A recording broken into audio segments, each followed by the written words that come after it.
Vamos agora um exemplo de ondas monocromáticas. Vamos fazer a redução para a parte espacial.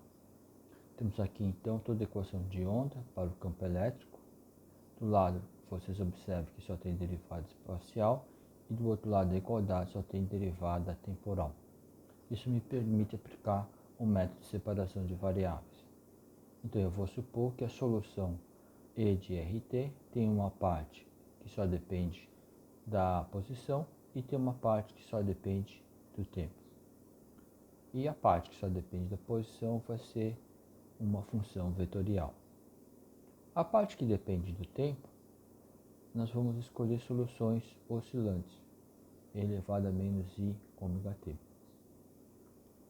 Assim a gente pode escrever como sendo a solução total E de R vezes e elevado a menos i ômega t. Note que a solução é complexa, mas o campo físico é real.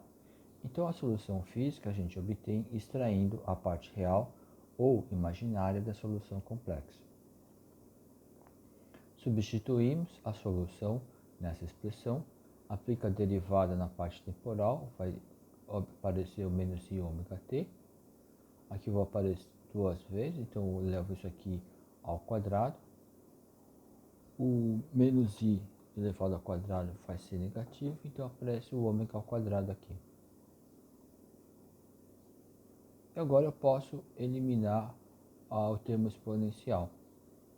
E aí a gente tem essa equação, é um problema no caso estacionário, né? Porque ele não vai mais, essa parte aqui não oscila com o tempo.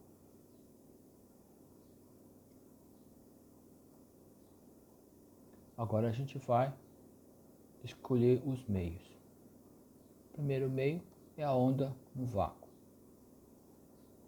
O vácuo, ele não é condutor, G é igual a zero. Então, veja só que o termo imaginário desaparece.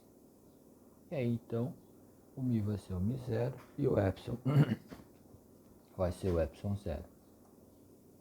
Então, a gente tem essa expressão, onde se lembre-se que 1 sobre μ0 epsilon zero é o c quadrado.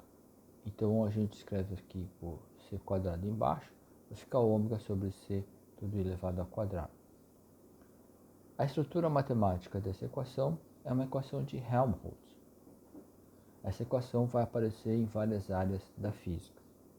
Então, vocês que já estudaram física matemática devem saber como resolve essa equação. Na mecânica ondulatória, vocês têm ela nessa forma aqui, onde o psi de R é chamado de potencial velocidade. Φ de R, quer dizer, o psi de R vai descrever a parte espacial do potencial velocidade φ de RT. Então, φ de RT é igual a psi de R elevado a menos i ômega t. E a velocidade do ar, por exemplo, vai ser uma função da posição e do tempo, e ele pode ser obtido de menos gradiente de φ de RT.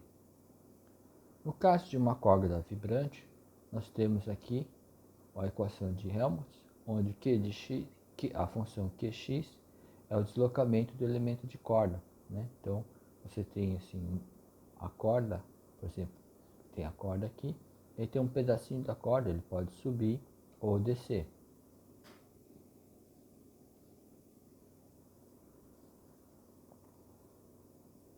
Então, Q de x vai ser a solução dessa equação.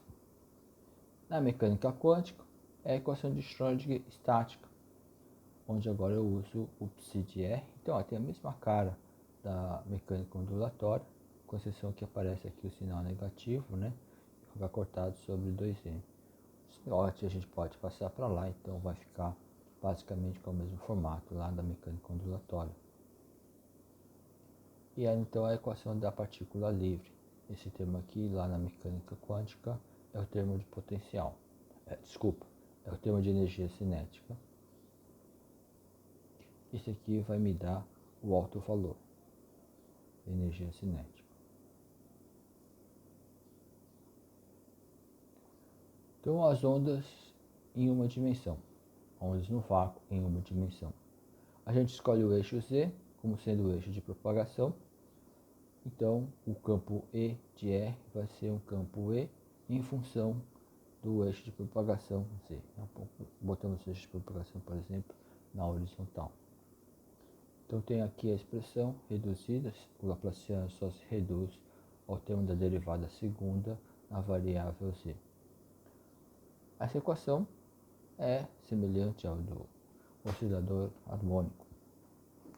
Então, a gente pode escolher como solução tentativa E elevado a mais ou menos, aqui I vezes uma constante, essa constante é a capa, que é o ômega sobre C, vezes Z. E aqui a parte vetorial vai ser E0 ao longo na direção Z. Então o vetor está apontado na direção Z, nesse caso. Substitui na solução, né, E de R é E menos ômega T. O E de R então vai ser E elevado a E menos I ômega T menos mais capa Z. Né? Lembre-se que nós temos a parte E menos I ômega T. Né? E aí tem que acrescentar o E mais ou menos I capa Z. Então por isso que apareceu ele aqui, ó, capa Z.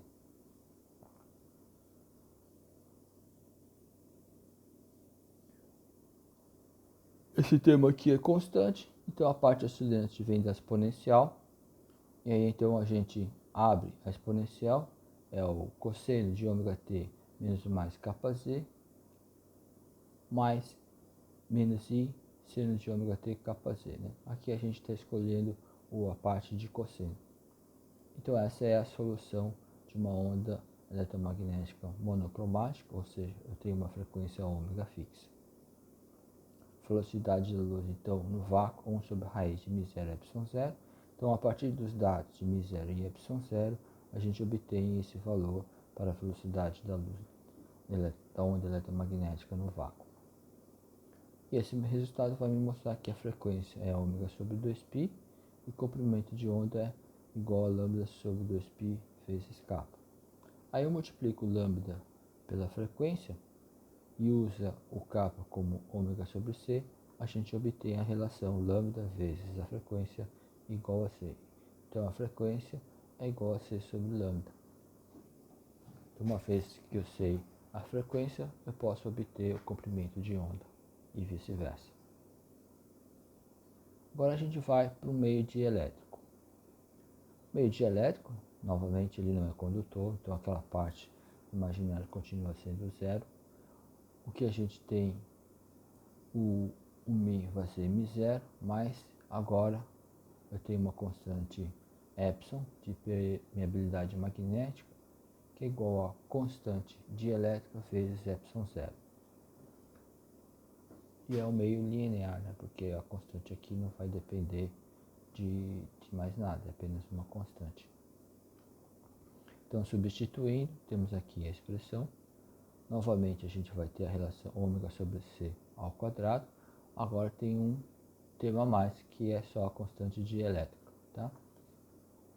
E aí o que a gente vê é que o kappa, né, vai ser a raiz de k sobre ômega c. Isso eu posso definir o n como raiz de k. Tá certo? E aí a gente vê que o meio dielétrico vai ter uma velocidade menor.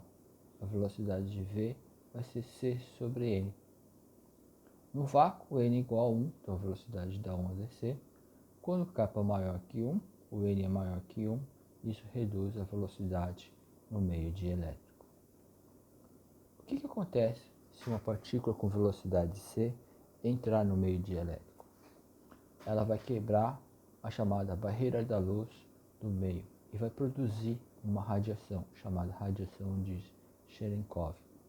É assim que você pode detectar partículas nos laboratórios. Né? As partículas são produzidas com velocidades que estão da velocidade da luz, e aí você tem lá um meio com um índice N relativamente alto, ele vai quebrar a barreira da luz naquele meio e vai emitir uma radiação que tem uma característica bem específica, e por isso você consegue então detectar essas partículas.